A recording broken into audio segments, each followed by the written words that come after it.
परम श्रद्धेय श्री स्वामी रामसुखदास जी महाराज की श्रीमद् भगवद गीता पर टीका का अध्याय 3 श्लोक संख्या 17।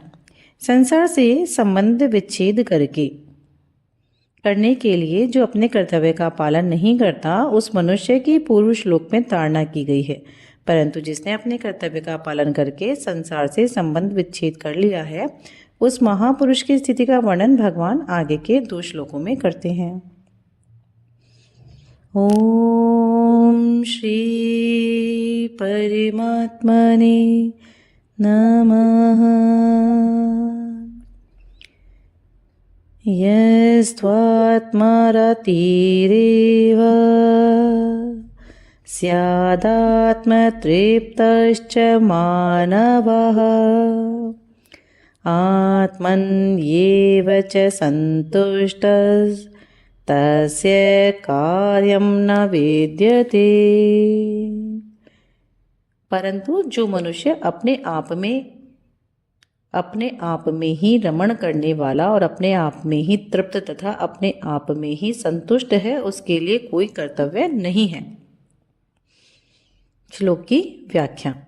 यस्त्वात्मा रतिरेव च संतुष्टस्य, अर्थात यहाँ तू पद पूर्व श्लोक में वर्णित अपने कर्तव्य का पालन न करने वाले मनुष्य से कर्तव्य कर्म के द्वारा सिद्धि को प्राप्त महापुरुष की विलक्षणता बताने के लिए प्रयुक्त हुआ है। जब तक मनुष्य अपना संबंध संसार से मानता है, तब तक वह अपनी रति अर्थात प्रीति, इंद्रियों के भोगों से एवं स्त्री पुत्र परिवार आदि से तृप्ति, भोजन अन्न जल से तथा संतुष्टि धन से मानता है। परंतु इसमें उसकी प्रीति, तृप्ति और संतुष्टि न तो कभी पूर्ण ही होती है और न निरंतर ही रहती है।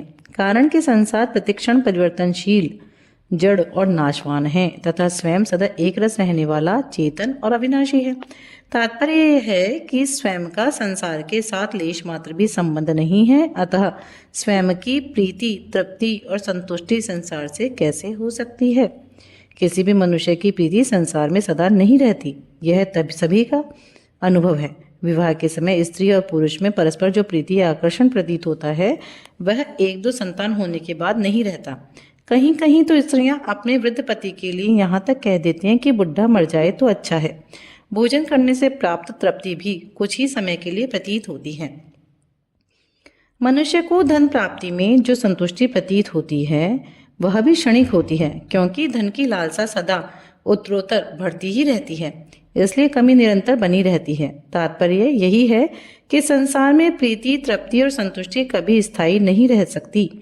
मनुष्य को सांसारिक वस्तुओं में प्रीति, तृप्ति और संतुष्टि की केवल प्रतीति होती है, वास्तव में होती नहीं है। अगर होती तो पुनः अरति, अतृप्ति और असंतुष्टि नहीं होती। स्वरूप से प्रीति, तृप्ति और संतुष्टि स्वतः सिद्ध है, स्वरूप सत्य है। सत्य में कभी कोई अभाव नहीं होता, ना भावो विद्यते सतः, और अभाव के बिना कोई कामना पैदा नहीं होती, इसलिए स्वरूप में निष्कामता स्वतः सिद्ध है। परंतु जब जीव भूल से संसार के साथ अपना संबंध मान लेता है, तब वह प्रीति, तृप्ति और संतुष्टि को संसार में ढूंढने लगता है। इसके लिए सांसारिक वस्तुओं की कामना करने लगता है। कामना करने के बाद जब वह वस्तु मिलती है, तब मन में स्थित कामना के निकलने के बाद दूसरी कामना के पैदा होने से पहले उसकी अवस्था निष्काम हो जाती है और उसी निष्कामता का उसे सुख होता है। परंतु उस सुख को मनुष्य भूल से सांसारिक वस्तुओं की प्राप्ति से उत्पन्न हुआ मान लेता है तथा उस सुख को ही प्रीति, तृप्ति और संतुष्टि के नाम से कहता है। अगर वस्तु की प्राप्ति से वह सुख होता, तो उसके मिलने के बाद उस वस्तु के रहते हुए सदा सुख रहता, दुख कभी नहीं होता। परंतु वस्तु की कामना उत्पन्न ना हो पुनः वस्तु की कामना उत्पन्न ना होती। परंतु सांसारिक वस्तुओं से कभी भी पूर्ण सदा के लिए प्रीति, तृप्ति और संतुष्टि प्राप्त ना हो सकने के कारण तथा संसार से ममता का संबंध बना रहने के कारण वह पुनः नई नई कामनाएं करने लगता है। कामना उत्पन्न होने पर अपने में अभाव का तथा काम्य वस्तु के मिलने पर अपने में पराधीनता का अनुभव होता है। अतः कामना वाला मनुष्य सदा दुखी रहता है। यहाँ यह बात ध्यान देने की है कि साधक तो उस सुख का मूल कारण निष्कामता को मानते हैं और दुखों को कारण कामना को मानते हैं, दुखों का कारण कामना को मानते हैं। परंतु संसार में आसक्त मनुष्य वस्तुओं की प्राप्ति से सुख मानते हैं और वस्तुओं की अप्राप्ति से दुख मानते हैं। यदि आसक्त मनुष्य भी साधक के समान ही यथार्थ दृष्टि से देखे तो उसको शीघ्र ही स्वतः सिद्ध निष्कामता का अनुभव हो सकता है। सकाम मनुष्यों को कर्म योग का अधिकारी कहा गया है। कर्म योगस्तु कामिनाम। सकाम मनुष्यों को की प्रीति, तृप्ति और संतुष्टि संसार में होती है। अतः कर्म योग द्वारा सिद्ध निष्काम महापुरुषों की स्थिति का वर्णन करते हुए भगवान कहते हैं कि उनकी प्रीति, तृप्ति और संतुष्टि सकाम मनुष्यों की तरह संसार में ना होकर अपने आप अर्थात स्वरूप में ही हो जाती है, जो स्वरूपतः पहले से ही है। वास्तव में प्रीति, तृप्ति और संतुष्टि तीनों अलग अलग न होते हुए भी संसार के संबंध से अलग अलग प्रतीत होती हैं। इसलिए संसार से संबंध विच्छेद होने पर उस महापुरुष की प्रीति, तृप्ति और संतुष्टि तीनों एक ही तत्व अर्थात स्वरूप में हो जाती हैं। भगवान ने इस श्लोक में 2 बार तथा आगे के श्लोक में 1 बार एव और च पदों का प्रयोग किया है। इससे यह भाव प्रकट होता है कि कर्म योगी की प्रीति, तृप्ति और संतुष्टि में किसी प्रकार की कोई कमी नहीं रहती एवं तत्व के अतिरिक्त अन्य की आवश्यकता भी नहीं रहती। तस्य कार्यम न विद्यते, अर्थात मनुष्य के लिए जो भी कर्तव्य कर्म का विधान किया गया है उसका उद्देश्य परम कल्याण स्वरूप परमात्मा को प्राप्त करना ही है। किसी भी साधन, कर्मयोग, ज्ञान योग अथवा भक्ति योग के द्वारा उद्देश्य की सिद्धि हो जाने पर मनुष्य के लिए कुछ भी करना, जानना अथवा पाना शेष नहीं रहता। जो मनुष्य जीवन की परम सफलता है। मनुष्य के वास्तविक स्वरूप में किंचन मात्र अभाव न रहने पर जब तक वह संसार के संबंध के साथ अपने में अभाव समझकर और शरीर को मैं तथा मेरा मानकर अपने लिए कर्म करता है, तब तक उसके लिए कर्तव्य शेष रहता है। परंतु जब वह अपने लिए कुछ भी न करके दूसरों के लिए अर्थात शरीर, इंद्रियां, मन, बुद्धि, प्राणों के लिए, माता पिता, स्त्री, पुत्र, परिवार के लिए, समाज के लिए, देश के लिए, जगत के लिए संपूर्ण कर्म करता है, तब उसका संसार से संबंध विच्छेद हो जाता है।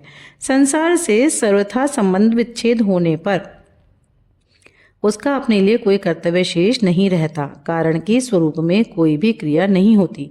जो भी क्रिया होती है संसार के संबंध से ही होती है, सांसारिक वस्तुओं के द्वारा ही होती है। अतः जिनका संसार से संबंध है उन्हीं के लिए ही कर्तव्य है। कर्म तब होता है जब कुछ न कुछ पाने की कामना होती है। कामना पैदा होती है अभाव से। सिद्ध महापुरुष में कोई अभाव होता ही नहीं, फिर उनके लिए करना कैसा? कर्मयोग के द्वारा सिद्ध महापुरुष की रति, तृप्ति और संतुष्टि जब अपने आप में ही हो जाती है, तब कृत्य, ज्ञात ज्ञातव्य और प्राप्त प्राप्तव्य हो जाने से वह विधि निषेध से ऊंचा उठ जाता है। यद्यपि उस पर शास्त्र का शासन नहीं रहता, तथापि उसकी समस्त क्रियाएं स्वाभाविक ही शास्त्र अनुकूल तथा दूसरों के लिए आदर्श होती हैं। यहाँ तस्य कार्यम न विद्यते पदों का अभिप्राय यह नहीं है कि उस महापुरुष से कोई क्रिया होती ही नहीं। कुछ भी करना शेष न रहने पर भी उस महापुरुष के द्वारा लोक संग्रह के लिए क्रियाएं स्वतः होती हैं। जैसे पलकों का गिरना उठना, श्वासों का आना जाना, भोजन का पचना आदि क्रियाएं स्वतः प्रकृति में होती हैं। ऐसे ही उस महापुरुष के द्वारा सभी शास्त्रानुकूल आदर्श रूप क्रियाएं भी कृतत्व अभिमान न होने के कारण स्वतः ही होती हैं। इस श्लोक का परिशिष्ट भाव। कर्मयोगी निस्वार्थ भाव से संसार की सेवा के लिए संपूर्ण कर्म करता है। जैसे गंगा जल से गंगा का पूजन किया जाए, ऐसे ही संसार से मिले शरीर, इंद्रियां, मन, बुद्धि और अहम को संसार की ही सेवा में लगा देने से चिन्मय स्वरूप शेष रह जाता है। इसलिए उसकी प्रीति, तृप्ति और संतुष्टि स्वरूप में ही होती है। सांसारिक विधि और निषेध दोनों वास्तव में निषेध ही हैं, क्योंकि ये दोनों ही नहीं रहने वाले। इसलिए संसार से संबंध विच्छेद होने पर कर्मयोगी के लिए कोई विधि निषेध रहता ही नहीं। तस्य कार्यम न विद्यते। श्लोक संख्या 17 यहाँ पूर्ण होती है। इति श्री।